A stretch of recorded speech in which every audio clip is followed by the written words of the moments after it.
inayahnya, hidayahnya, sehingga Allah Subhanahu wa Ta'ala menjadikan kita hamba Allah Subhanahu wa Ta'ala yang dimudahkan dalam melakukan ketaatan kepada-Nya.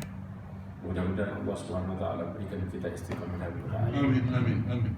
Salawat dan salam kepada Nabi Muhammad sallallahu alaihi wasallam, khairul anbiya'i wal mursalin, sebaik nabi dan sebaik rasul. Ma'asyiral mu'minin rahimani wa rahimakumullah jami'an. Allah Subhanahu wa Ta'ala berfirman di dalam Al-Quran surat Al-Imran ayat 133. Mungkin ayat ini gak asing bagi kita. Allah berfirman, wasari'u ila maghfiratin min rabbikum wa jannatin arduha as-samawati wal ardu u'iddat lil muttaqin. Ini ayat gak asing insyaallah. Ya. Allah mengatakan, bersegeralah kalian menuju kepada ampunan Allah Azza wa Jalla, yang surganya seluas langit dan bumi, dipersiapkan bagi orang yang bertakwa. Allah Subhanahu wa Ta'ala mengaitkan penghuni surga dengan orang yang bertakwa. Kalau kita tarik, ini menunjukkan bahwa orang-orang penghuni surga adalah orang-orang pilihan. Dan para penghuni surga mereka adalah orang-orang yang bertauhid kepada Allah Azza wa Jalla. Dan gak mungkin penghuni surga itu orang-orang musyrik, mustahil.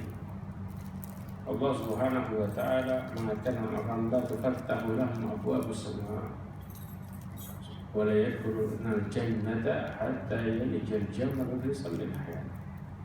Gak akan pernah mereka dibukakan pintu langit, dan gak akan pernah masuk surga sampai onta masuk ke lubang jarum. Ini menunjukkan bahwa di saat itu mereka yang ingkar kepada Allah Subhanahu wa Ta'ala dan tanda kekuasaannya, mereka adalah para penghuni neraka dan bisa dipastikan. Maka kalau kita bicara penghuni surga, orang yang bertakwa, lalu bagaimana ciri-ciri mereka secara detail sebenarnya? Nah, itu pembahasan kita hari ini plus mengarah kepadanya. Kita sering mendengarkan takwa, kita sering mendengarkan iman, kita sering mendengarkan ciri-ciri yang lain, tapi kadang-kadang kita masih bingung arah kesananya gimana. Nah, sekarang ini kita akan bahas satu persatu sifat dan arah kesananya bagaimana, syarat-syaratnya apa aja. Kita bicara takwa itu syaratnya apa? Orang yang jadi bertakwa itu bukan sekedar menjalankan perintah dan menjauhi larangannya. Ada konsekuensi besar di balik itu yang kalau ditempuh perlahan maka orang itu naik jadi takwa. Sama iman itu butuh syarat 1, 2, 3, 4. Kalau kita melakukan itu secara bertahap maka iman kita akan menjadi iman yang sebenarnya. Nah, perolehan ini semua ada 6 poin besar yang kita akan pelajari satu-satu. Ini insya Allah pembahasan kita hari ini. Supaya apa? Supaya dalam hidup ini kita gamblang. Bukan cuma sekedar kita ngerti tapi nggak tahu jalan menuju kepadanya. Ma'asyiral mu'minin rahimani wa rahimakumullah. Hal yang pertama yang kita harus pahami adalah orang-orang para penghuni surga mereka adalah orang-orang yang beriman dan beramal saleh. Kita akan bahas tentang iman sama yang disebut iman sama amal saleh yang benar itu gimana. Allah Subhanahu wa Ta'ala berfirman di dalam surah Al-Baqarah ayat 25. Insyaallah kita semua hafal dengan Allah berfirman, "Wa basyiril ladzina amanu wa amilus salihati anna lahum jannatin tajri min tahtiha al-anhar." Berikanlah kabar gembira bagi orang-orang yang beriman dan melakukan amal saleh. Khususnya bagi mereka adalah surga yang di bawahnya mengalir sungai-sungai. Nah, iman, coba perhatikan ini ya ikhwan. Iman itu punya beberapa syarat untuk kita bisa melakukan iman yang sebenarnya. Ibnu Abi Zaid Al-Qayrawani mengatakan secara detail pengertiannya dan meraihnya. Dikatakan wa annal iman qawluhu bil lisan wal ikhlasu bil qalb wal amal bil jawarih.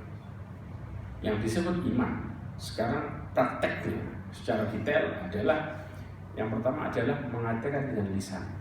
Kita bicara ketaatan sih. Ya kan? Kemudian meyakini dengan hati. yaitu dengan keikhlasan. Karena amal ini butuh ikhlas, itu syaratnya. Kemudian wal amalu bil jawarih, dan melakukan amalan dengan anggota tubuh. Kalau 3 konsep ini berjalan bersamaan, maka otomatis disebut dengan iman. Makanya kemudian yazidu bi ziyadatil amal. Makanya iman itu naik dengan naiknya amal, baik secara lisan ataupun secara anggota tubuh, disertai dengan ikhlas. Jelas? Dan wayang qusu binaqsiha, dan berkurang dengan berkurangnya amalan juga. Kalau amalan kita, keikhlasan kita turun, iman kita juga turun. Jelas ya? Sampai di sini. Kemudian fayakunu fiha naqsun wa biha ziyadah. Terkadang turun, terkadang naik. Nah, kemudian iman itu tidak akan pernah sempurna. Wala yakmalu qaul iman illa bil amal. Yang pertama, enggak akan pernah sempurna iman kecuali dengan dibuktikan dengan amalan satu. Kemudian wal qaulu wal amal illa bin niyah, dan enggak akan pernah sempurna setelah amalan kecuali dengan niat. Jelas juga. Lihat caranya baik-baik. Kemudian wal qaul wal amal wan niyah illa bi muwafaqati sunnah, dan enggak akan pernah amalan dan niat itu terjadi dengan baik kecuali sesuai dengan aturan, yaitu mengikuti cara Rasulullah SAW dalam melakukannya. 3 konsep ini adalah praktek sebenarnya. Kalau mencapai 3 konsep ini, yaitu apa? Amal, kemudian niat, ikhlas karena Allah, dan kemudian sesuai aturan, maka itu disebut dengan iman yang sebenarnya. Jelas ya, Pak? Ya. Terus yang kedua, kita bicara tentang amal saleh. Kalau tadi iman kan, yang kedua kita bicara tentang amal saleh. Imam Baghawi mengatakan, ya, meriwayatkan perkataan dari Utsman bin Affan radhiyallahu anhu, dia mengatakan amal saleh itu, ya, yaitu mengikhlaskan amal dari riya.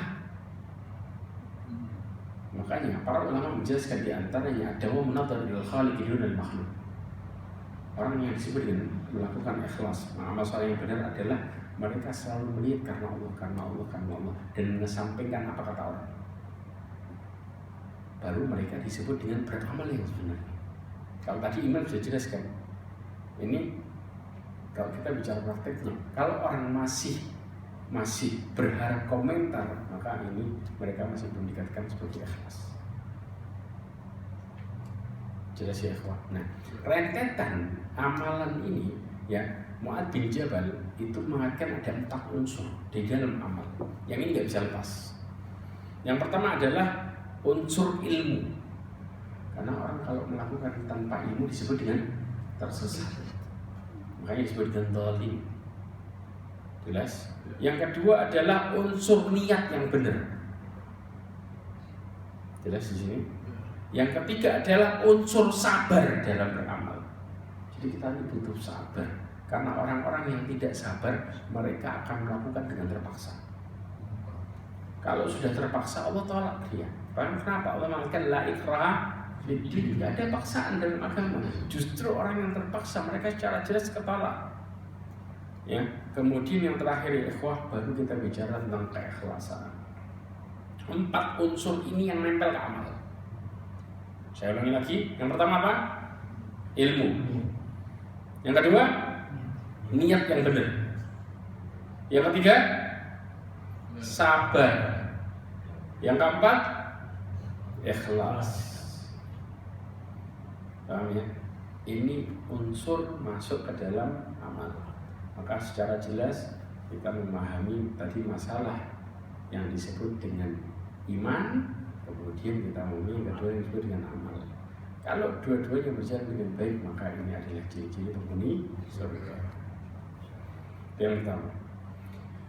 Sekarang yang kedua, kita bicara masalah ketakwaan. Allah Subhanahu wa taala mengatakan dalam surat Al-Imran ayat 15, Allah berfirman, lilladzina taqaw inda rabbihim jannatun tajri min tahtiha al-anhar khalidina fiha wa azwajun mutahharatun wa ridwanun min Allah wallahu basirun bil ibad.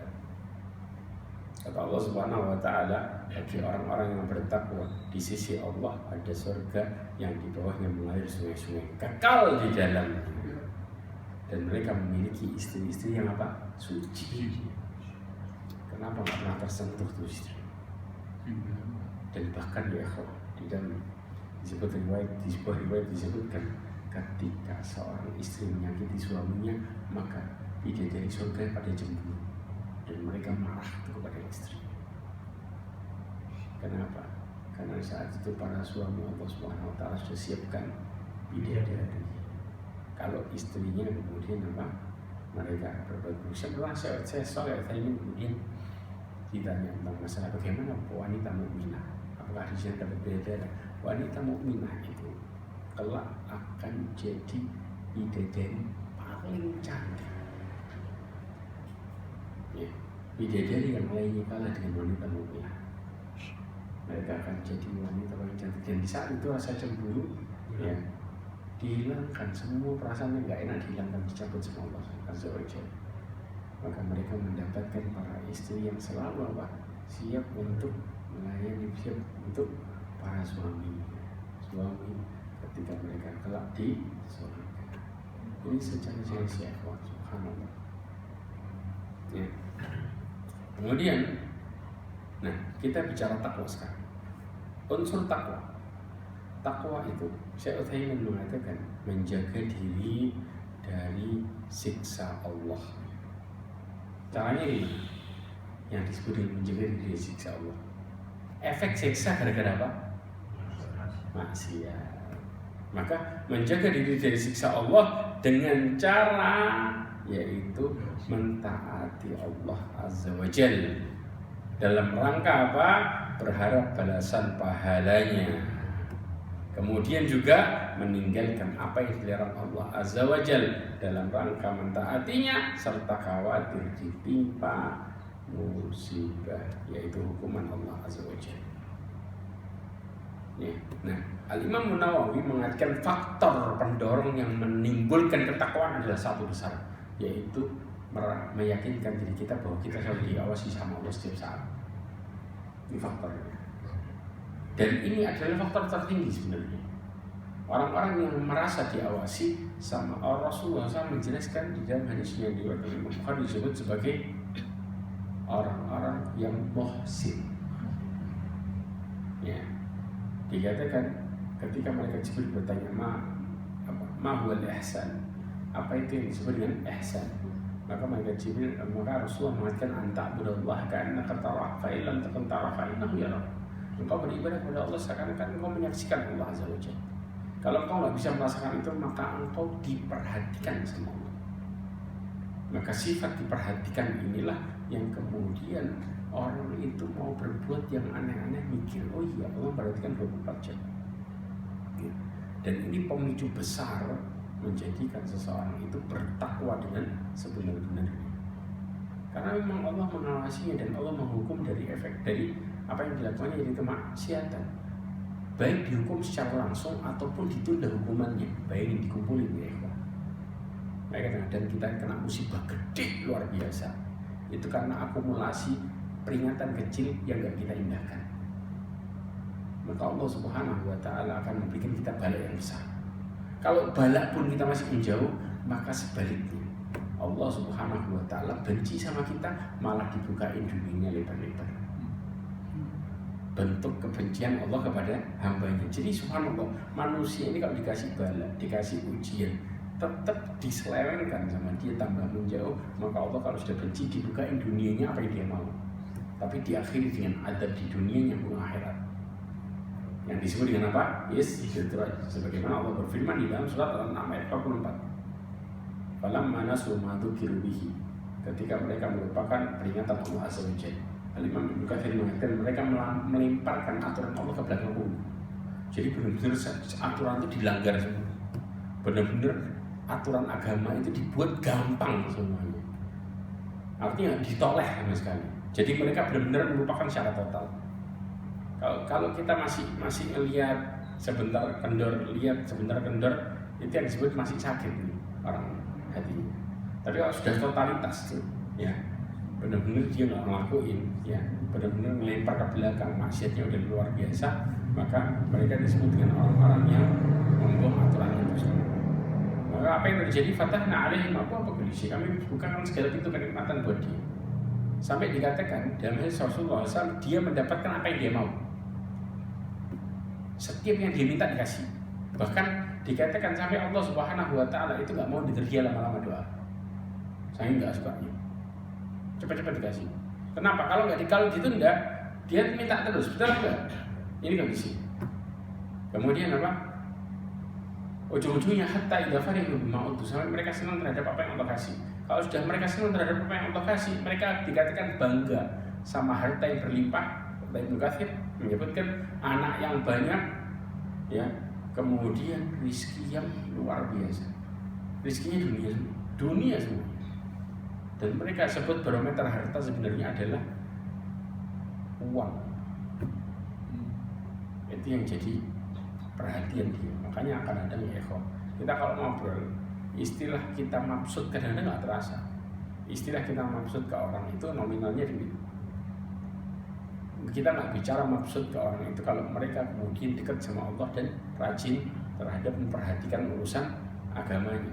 Contoh, adzan tutup toko, kita nggak bicara orang itu maksud. Tapi ketika kita mengatakan orang itu maksud nominalnya, berarti dia punya nominal sekian. Ini nggak terasa, ya. Makanya orang-orang secara umum mereka melihat kebaikan adalah, makanya dikatakan sama Allah hatta idza farihu bima utu, mereka bangga terhadap apa yang Allah kasih. Sampai kemudian bantah, kalau Allah benci sama saya, kenapa doa saya dikasih semuanya? Saya punya ini, saya punya ini. Dan mereka mengiringi dirinya dengan kemaksiatan. Allah mengatakan akhadnahum baghtatan, kami siksa mereka mendadak. Dibuat di akhir hidupnya, disiksa baru dicabut nyawanya. Disiksa dalam posisi maksiat. Jadi dicabut plus dibuat su'ul khatimah. Lagi lalai dicabut. Dicabutnya dalam bentuk siksaan. Ini yang disebut dengan akhadnahum baghtatan, karena datangnya ajal itu mendadak. Ya. Kemudian faidahum mublisun, ini ciri-cirinya. Yang terakhir mereka terdiam dalam posisi putus asa. Putus asa dari petunjuk, nggak bisa balik. Ya. Ini kondisi kalau Allah Subhanahu wa Ta'ala sudah benci luar biasa. Benci kepada hambanya, mereka nggak bisa diperingatin. Maka kemudian Allah balikkan dengan dibuka dunia. A'udzubillah min dzalik. Maka orang-orang yang bertakwa itu mereka yang kemudian merasa diawasi setiap saat. Kalau mereka diawasi, salah ditegur, mereka bersyukur. Justru para sahabat ketika tidak datang teguran Allah selama sebulan dalam bentuk musibah, mereka panik. Kira-kira kemudian mereka mengatakan, apakah saya masih diperhatikan sama Allah? Karena apa? Karena perhatian ini nggak muncul. Berupa apa? Teguran. Mereka ngerasa mereka banyak dosa tiap hari. Sahabat ini, kebayang enggak? Nah, mereka ngerasa masih banyak salah, maka mereka butuh teguran itu dari Allah. Begitu datang teguran, mereka mengatakan ini cinta. Ya, tapi kalau tegurannya nggak ada sama sekali, itu bahaya. Lost dia. Lost dalam artian lupa, tanpa ada rem. Makanya musibah adalah rem seseorang untuk kembali kepada Allah Azza wa Jalla. Orang yang bertakwa itu orang yang kemudian Allah tegur dalam hidupnya. Makanya mereka terlalu takut sama Allah, Azza wa Jalla. Kenapa? Selalu datang teguran. Itu yang membuat dirinya terjaga. Ya. Kemudian juga Syekh Abdurrahman Ibn Nasir As-Sa'di mengatakan keberuntungan manusia itu sangat tergantung sama ketakwaannya. Sampai Allah Subhanahu wa Ta'ala mengatakan dalam surat Al-Imran ayat 130, Allah mengatakan wattaqullaha la'allakum tuflihun, bertakwalah kalian kepada Allah supaya kalian beruntung. Artinya kaitan ketakwaan dengan keberuntungan itu antara sebab akibat. Kalau kita bicara sebabnya takwa, akibatnya beruntung. Ini konsep. Makanya kemudian Syekh Abdurrahman bin Nasir As-Sa'di mengatakan cara menjaga diri dari api neraka adalah dengan meninggalkan segala sesuatu yang membuat seseorang terjerumus masuk ke dalamnya. Jelas? Kemudian baik berupa kekafiran ataupun kemaksiatan dengan berbagai macam tingkatan. Kenapa? Karena sesungguhnya segala bentuk kemaksiatan yang tergolong dosa besar akan menyeret pelakunya pada kekafiran. Kalau mereka ngelihat dosa besar diremehin, maka mereka secara tidak langsung masuk pada kekafiran pelan-pelan. Kenapa ya ikhwan? Hubungannya dosa besar sama kekafiran apa? Coba perhatikan, Allah Subhanahu wa taala ya berfirman di dalam surat Yusuf ayat 87. Allah berfirman, ya Bani yadhabu fatahassasu min Yusuf wa akhihi wa la tay'asu min rauhillah innahu la ya'asu min rauhillah illa al-qaumul kafirun. Allah Subhanahu wa taala mengatakan, wahai anak-anakku, pergilah engkau dan maka carilah berita tentang Nabi Yusuf dan saudara-saudaranya. Dan saudaranya, maksudnya saudaranya siapa? Benyamin. Benyamin. Kemudian apa? Dan jangan engkau putus asa dari rahmat Allah. Sesungguhnya tiada putus asa dari rahmat Allah kecuali orang-orang kafir. Kenapa orang kafir itu disebut dengan putus asa dari rahmat Allah? Kenapa? Karena orang itu kalau kemudian optimis, dia akan berusaha untuk mencapai apa yang diharapkannya. Paham? Contoh, orang bicara masuk surga, berarti dia akan berusaha untuk mencapai amanah untuk masuk surga. Tapi sebaliknya ya, kira-kira orang-orang yang maksiat itu kepengen masuk surga enggak? Orang musyrik itu kepengen masuk surga enggak? Kepengen. Tapi ketika mereka amalnya berbalikan dengan tujuannya, maka mereka disebut putus asa. Ini kuncinya. Jadi kalau kita bicara pengen masuk surga, tapi amalan kita ke neraka, namanya putus asa. Karena orang yang kepingin dan optimis itu mereka berusaha untuk mencapai tujuannya. Jelas ya di sini. Makanya Allah Subhanahu wa taala ya memanggil orang-orang yang tadi ya, yang putus asa tadi, disuruh balik dengan cara apa? Tobat. Qul ya ibadiyalladzina asrafu ala anfusihim la taqnatu min rahmatillah innallaha yaghfiru dzunuba jami'an. Kalau mau dapat hidayah, tobat. Allah kasih petunjuk. Pertanyaannya, mereka mau tobat enggak? Maka arah mereka jadi kafir itu karena putus asa. Coba kebayang rata-rata orang yang murtad tuh bicara apa? Susah sholat, berat. Putus asa nggak ini? Putus asa, nggak ada optimis. Mereka nggak minta sama Allah, tapi ngandelin dirinya sendiri. Orang kalau sudah ngandelin dirinya sendiri capek. Tapi kalau minta sama Allah, Allah kasih hidayah, Allah kasih solusi, Allah buat kita semangat dan senang. Yang buat perasaan kita ini jadi benar karena Allah yang ngasih, bukan dari diri kita. Karena kalau muncul dari diri kita, munculnya apa? Munculnya adalah keburukan. Loh kok bisa? Allah mengatakan dalam surat Yusuf ayat 53. Allah mengatakan apa? Inna nafsa la'amaratun bisu. Jadi kalau muncul dari jiwa kita, yang ada kepinginnya kita buat buruk. Tapi kalau muncul pertolongan dari Allah dan petunjuk, kita dibalik dan diubah kepingin baik. Maka itulah konsep bagaimana ketakwaan itu berjalannya. Paham sampai di sini? Jelas ya? Kemudian yang berikutnya, Al-Imam Ibn Rajab masih dalam masalah ketakwaan. Imam Ibn Rajab Al-Hambali mengatakan ya di dalam kitabnya Al-Jami' wal Ulum wal Hikam. Masyaallah, ini kitab bicara tentang masalah orang-orang yang kemudian bagaimana meraih itu kebahagiaan dengan berbagai macam perkataan yang dirasakan. Di antaranya Ibn Rajab mengatakan apa? Bahwa ketakwaan itu memiliki derajat. Ya. Kemudian derajat tertinggi yaitu dengan melakukan berbagai perkara yang disunahkan. Ya. Dan juga apa? Meninggalkan perkara yang makruh. Jadi dia melihat perkara yang disunahkan merupakan tuntunan yang harus dia usahakan untuk lakukan. Ini yang sunnah nih ya. Kadang-kadang orang melihat yang sunnah apa? Dikerjakan dapat pahala, ditinggalkan nggak apa-apa. Ini namanya orang nyari apa? Nyari enak. Dia melihat berarti amal sunnah itu beban. Makanya dia mengatakan nggak apa-apa itu buat apa? Ngeles. Jelas? Bukan kemudian dikerjakan mendapatkan pahala, ditinggalkan rugi. Enggak. Konsepnya malah dia mengatakan nggak apa-apanya. Jadi seakan-akan kalau mereka nggak melakukan itu maka terbebas dari beban hidup. Nauzubillah dari. Dan justru mereka meninggalkan yang makruh.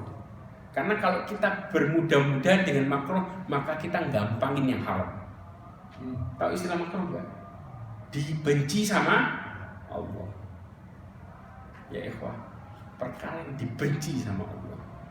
Kira-kira kalau kita melakukan terus-menerus dan kemudian kita gampangin, lama-lama Allah murka sama kita. Karena perkara itu dibenci sebenarnya. Tapi yang makruh ditinggalkan mendapatkan pahala, dilakukan tidak apa-apa dibalik konsep itu.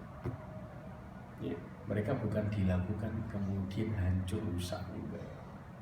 Kalau sudah istilah dibenci, ya, kita kalau sama anak, ketika anak melakukan sesuatu dan kita nggak suka itu, kalau anak ngelakuin terus gimana rasanya?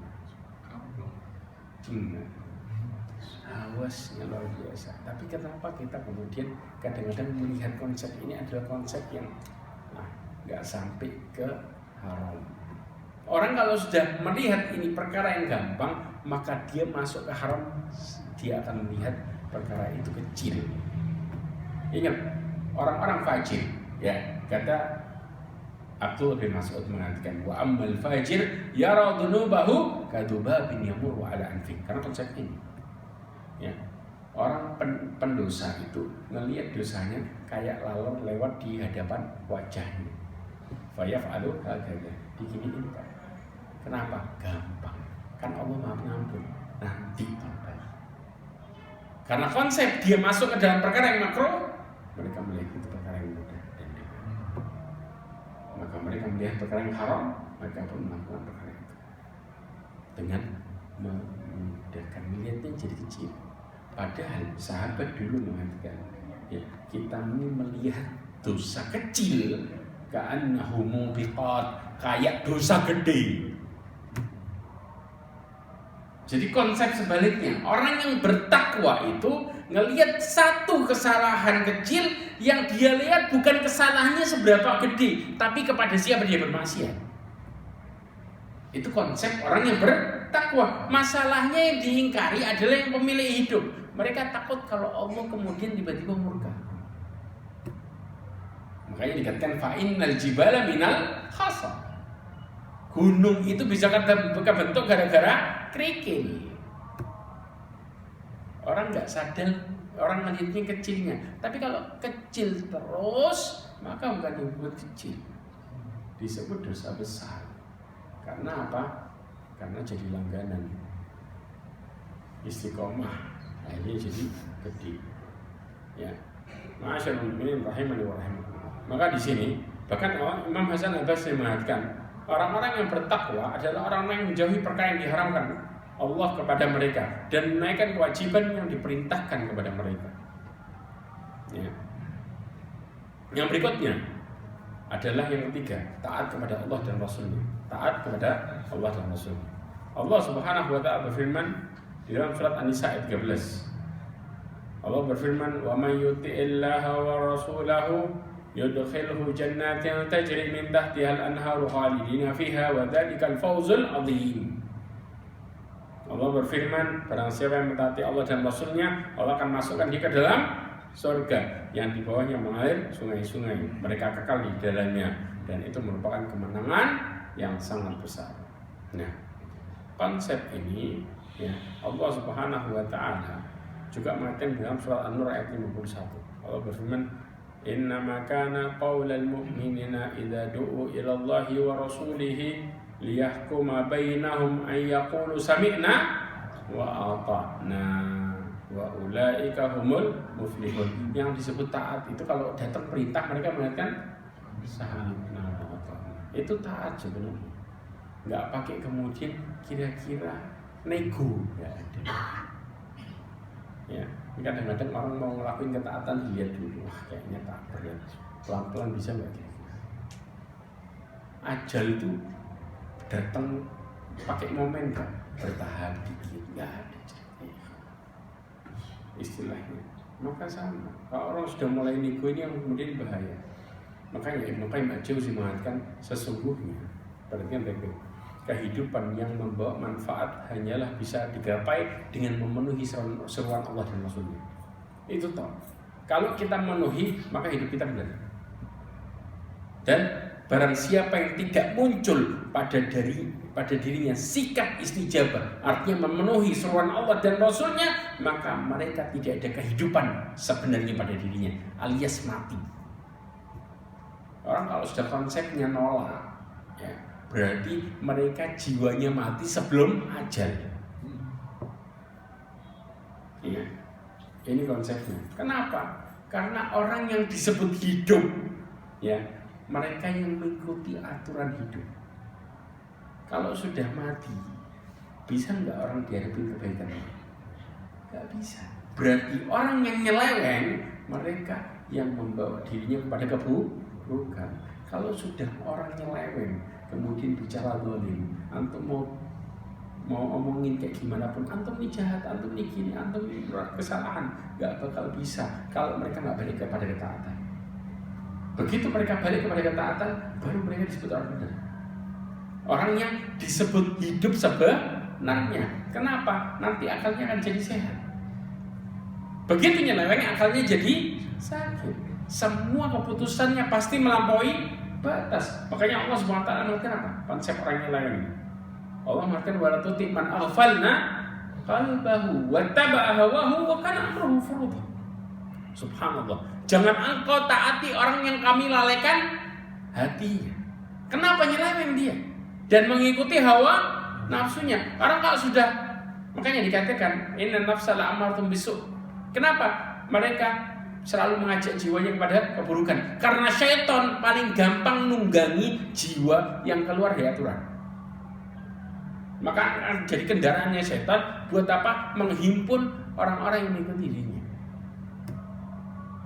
Jelas di sini, dan ini disebutkan di dalam tafsir Syekh Abdurrahman Ibn Nasir As-Sa'di dalam tafsirnya.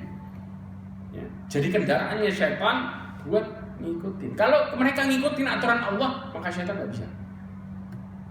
Makanya Allah mengatakan apa? Illa ibadika minhumul mukhlasin. Kecuali hamba-Mu yang ikhlas, yaitu yang mereka ngikutin aturan Allah Azza wa Jalla, melakukan karena Allah dan melakukannya kebaikan. Nggak mungkin orang maksiat, saya maksiat karena Allah, nggak muncul. Yang ada mereka melakukan ketaatan karena Allah. Ya, maka konsep inilah yang kemudian mereka disebut hidup yang benar, hidup yang hakiki. Ya, kemudian apa? Meskipun ya sebenarnya dia masih hidup, tapi kehidupannya ala binatang, nggak ada bedanya antara dia sama binatang rendahan. Kenapa ya kok disebut ala binatang? Tahu nggak? Allah Subhanahu Wa Taala memberikan ciri-ciri penghuni neraka. Apa kata Allah? Lahum qulubun la yafqahuna biha. Kemudian adanun la yasma'una biha. Kemudian walahum a'yun la yubsiruna biha. Terakhirnya Allah mengatakan hum kal an'ami bal hum adall. Allah mengatakan mereka seperti binatang ternak, bahkan lebih parah dari itu. Kenapa? Mereka punya hati, ada pakai buat berpikir tentang ayat-ayat Allah SWT. Dan punya telinga tidak dipakai buat mendengar ayat-ayat Allah. Dan punya mata nggak dipakai buat melihat kebesaran Allah. Mereka seperti binatang ternak. Ibnu Qayyim mengatakan dari konsep ini, mereka bahkan lebih parah daripada itu. Ya, makanya disebut bahkan sama dengan binatang yang paling rendah sekalipun. Karena Allah mengatakan balhum adad, mereka lebih parah daripada binatang ternak. Makanya di sini kehidupan yang sebenarnya adalah kehidupan pada diri seseorang yang memenuhi seruan Allah dan Rasulnya, baik secara lahir ataupun batin, barenan. Ya. Kemudian mereka adalah orang-orang yang hidupnya benar, walaupun tubuh mereka telah mati. Kenapa? Tubuhnya mati, tapi ajarannya masih hidup. Ini kalau orang hidupnya benar, subhanallah, Allah kasih keberkahan amalnya. Banyak orang yang terinspirasi dari dia.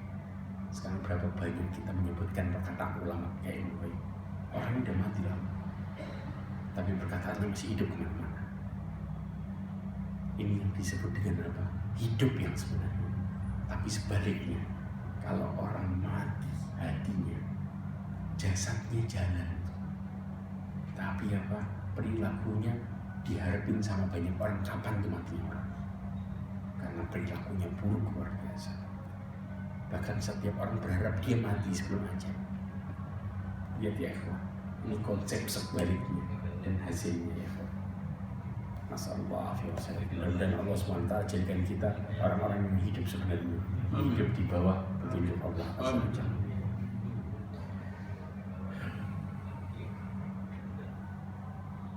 Kemudian sama, kalau orang-orang yang luput dari aturan Allah Azza wa Jalla sebagian saja, berarti dia kehilangan sebagian unsur hidup. Jelas? Jadi seberapa besar dia luput, segitu juga hidupnya hilang. Kalau dia melakukan totalitas, berarti hidupnya total. Ini unsurnya. Karena apa? Seseorang itu dilihat dari bagaimana. Makanya Allah SWT kenapa? فَلْيَحْذَرِ الَّذِينَ يُخَالِفُونَ عَنْ أَمْرِهِ أَنْ تُصِيبَهُمْ فِتْنَةٌ أَوْ يُصِيبَهُمْ عَذَابٌ أَلِيمٌ. Kata-kata ini berawal dari ayat Al-Quran dan surat An-Nur. Allah SWT mengatakan, maka hendaklah seorang itu takut untuk menyelisihi Rasulnya, ditimpakan bagi mereka apa? Musibah di dunia atau adab di akhirat. Al-Imam Ibnu Katsir mengatakan semua perkataan dan perbuatan manusia itu ditimbang sama perkataan dan perbuatan Rasulullah. Kalau sesuai, maka Allah terima. Kalau sudah Allah terima, Allah berikan apa? Penghidupan sebenarnya. Tapi kalau perkataan dan perbuatannya tidak sesuai, maka konsekuensinya dikembalikan kepada pelakunya. Yaitu apa? Kena musibah dunia, kena adab akhirat. Jelas di sini. Kemudian yang keempat adalah konsep cinta dan benci karena Allah. Ini penting luar biasa. Ya ikhwan, jangan jauh-jauh lah. Ya, saya mau tanya, perempuan tuh kadang-kadang ini konsep ini suka ngomongin para laki. Paling apa? Paling senang apa konsepnya? Kita bicara masalah apa? Gitu. Nah, dan nikah 2, 3. Oh, kalau kita bicara itu subhanallah, betul nggak? Perempuan bisa menerima nikah 2, 3, 4 gara-gara. Iya, tapi gara-gara apa? Dia cinta sama suaminya karena Allah. Dia pengen bicara akhirat baru dia bisa menerima itu. Tapi kalau masih melihat cinta sama suaminya karena suaminya, nggak bakal bisa menerima. Jadi kalau dia bicara akhirat, maka dia akan terima. Serius, mereka akan mengatakan apa? Konsekuensinya adalah akhirat. Dan dia cinta sama suaminya bukan karena suaminya, tapi karena Allah. Baru kemudian dia akan melihat itu. Makanya lihat orang-orang yang kemudian terima perkara ini, mereka yang belajar agama. Kalau sudah perempuan belajar agama, fokusnya bukan fokus ke suami, tapi fokus sama ridho Allah Azza wa Jalla. Dan mereka akan takut sama suaminya karena Allah. Takut suaminya murka, kemudian Allah murka sama dia. Jadi konsep inilah yang menjadikan seseorang itu mereka saling cinta dan benci karena Allah. Jelas. Kalau enggak perempuan, jangankan gitu.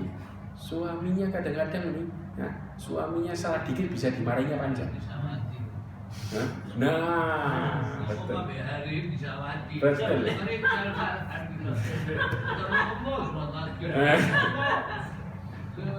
Kenapa? Karena perempuan masih ngelihat apa? Perempuan masih ngelihat konsep apa? Saya cinta sama suami karena suami. Silakan buktikan. Ujung-ujungnya apa? Ketika seorang wanita melihat cinta sama suami karena suami, begitu suaminya salah, yang dilihat semua kesalahannya. Kira-kira marahnya panjang apa pendek? Panjang. Kata dia, bang, gak pernah ada baiknya sama suami. Itu real ya. Kalau perempuan, kalau sudah taat sama Allah, maka mereka akan benar-benar jadi penyejuk mata bagi suami. Paham ya Pak? Jelas? Ya, makanya kita butuh untuk saling mencintai Allah. Karena sumber kebahagiaan dari situ.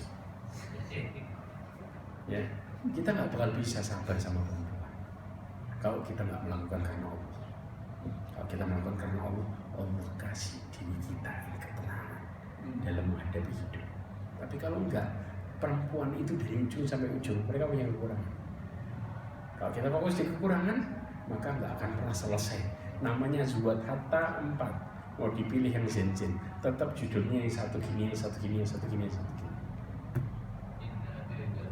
Adi, padahal apa? Padahal perempuan itu lemah akal. Tapi Rasulullah terheran-heran dengan mengatakan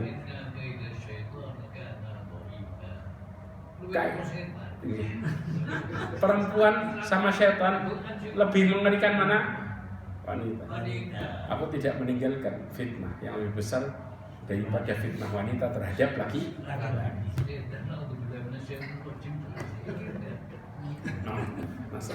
Makanya di sini ikhwah coba perhatikan baik-baik. Ya, bagaimana ya cara kita itu ya melihat saling mencintai karena Allah Azza wa Jalla. Saya tutup dengan ini ya. Dikatakan Rasulullah SAW bersabda dalam hadis yang diriwayatkan Imam Abu Dawud ya. Dan disahkan oleh Imam Albani, dikatakan man ahabba lillahi wa abghada lillah wa a'ta lillah wa mana'a lillah faqad istakmala al-iman. Coba perhatikan. Barang siapa yang cinta karena Allah, benci karena Allah, memberi karena Allah, kemudian mereka juga menahan karena Allah, maka imannya telah sempurna. Bisa yang disebut dengan menyempurnakan iman. Karena kalau sudah kita semua karena Allah, Allah buat kita kumpul sama keluarga kita ketika kita melakukan semua itu karena Allah. Makanya Allah mengatakan apa? Kata Allah Subhanahu wa taala, al-akhilla, keluarga, yauma idzin ba'dhukum li ba'dhin adu illa al-muttaqin. Niril sudah. Keluarga satu dengan yang lainnya akan saling bermusuhan kecuali orang yang bertakwa kepada Allah. Syekh Abdurrahman bin Nasir As-Sa'di mengatakan, kenapa mereka saling bermusuhan kalau sudah masuk kepada negeri akhirat? Karena cintanya bukan diperuntukkan karena Allah. Maka Allah buat mereka bermusuhan selamanya. Bahkan di dalam tafsir Ibnu Katsir disebutkan cinta mereka cuma berhenti di dunia dan terakhir ketemu, terakhir. Kenapa terakhir ketemu? Kebayang nggak? Dibangkitkan aja sifat mereka udah berubah, ketemu berubah. Dikatakan faida ja'atis sakha, ketika ditiupkan sangkakan yauma yafirul mar'u min akhi, seseorang akan lari dari saudaranya. Wa ummihi wa abi, ibu bapaknya yang ngomong begitu, ibu bapaknya meninggal, nanti ketemu di akhirat ya, nanti kita ketemu sayang senang. Gombal, semua harap. Kenapa? Dia ketemu ibu bapaknya lari. Wa sahibatihi wa bani, ketemu istri sama anaknya, anaknya yang dia hidup buat anaknya, ketemu anaknya dia lari, anaknya ketemu bapaknya lari. Likulli imri'in minhum yawma idzin sya'nun yughnihi. Syekh Abdurrahman bin Nasir As-Sa'di mengatakan, yughni ini apa? Yang buat kepala mereka penuh apa? Begitu ketemu pertanyaannya bukan apa kabar, enak ketemu enggak? Kenapa dulu durhaka? Yang satu ngomong kenapa dulu enggak ngajarin? Saling tuduh menuduh. Itu yang terjadi. Pertanyaan tentang saling tuduh itulah. Bahkan Allah mengatakan, kata Allah Subhanahu wa taala, kullama dakhalat ummatun la'anat ukhtaha. Setiap surat Al-A'raf ayat 38 Allah mengatakan apa? Setiap umat masuk neraka melaknat saudaranya. Bagaimana laknatnya? Hatta idza daraku fiha jami'a. Setelah semuanya masuk bareng-bareng neraka, qalat ukhrahum liulahum, yang masuk terakhir ngomong kepada yang masuk pertama. Minta sama Allah buat yang masuk pertama. Rabbana haula'i adalluna. Ya Allah, mereka lah yang nyesatin saya. Fa'atihim adaban dha'fan minan nar. Kasih mereka adab berlipat ganda dari neraka. Bapaknya sendiri gitu. Saudarinya sendiri gitu. Bahkan kadang-kadang keluarganya, ibunya digituin. Gak ada ceritanya cinta kalau sudah di depannya ada. Inilah sifat asli manusia ketika dia dapat janji Allah Azza wa Jalla. Dan yang ada adalah orang yang bertakwa saling mencintai karena Allah. Mudah-mudahan ini jadi motivasi bagi kita semua. Lindungi diri kita dan keluarga kita dari api mereka dengan mengajak mereka untuk selalu taat kepada Allah dan menjauhi larangannya. Dan mudah-mudahan Allah SWT berikan kita istiqomah dan keluarga kita dalam ketaatan. Mudah-mudahan Allah SWT dijauhkan diri kita dan keluarga kita dari kesesatan dan murkanya, serta mudah-mudahan Allah SWT tutup hidup kita dan keluarga kita dengan husnul khatimah. Subhanallahumma wa bihamdika asyhadu an la ilaha illa anta astaghfiruka wa atubu ilaik wa akhiru da'wana alhamdulillah. Wassalamualaikum warahmatullahi wabarakatuh. Waalaikumsalam warahmatullahi wabarakatuh.